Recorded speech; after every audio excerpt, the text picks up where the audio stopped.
ঘটনাটি গুরুগ্রামের কুণ্ডলী মানিসার পালোয়াল রোডের ওপরই বাঁধে ঝামেলা। গরু পাচার রুখতে রীতিমতো ময়দানে নামেন গোরক্ষরা। পাচারকারীদের বাধা দিতে গেলে তাদের দিকে পাথর ছুটতে থাকে দুষ্কৃতীরা।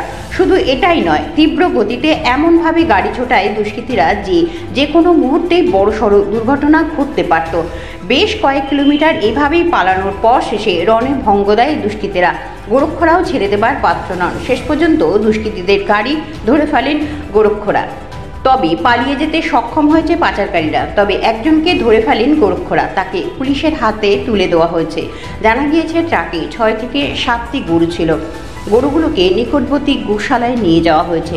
আরও বিস্তারিত জানতে চোখ রাখুন আমার বাংলার পর্দায়।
আমার বাংলা, সঙ্গে থাকুন, সঙ্গে রাখুন আমার বাংলা।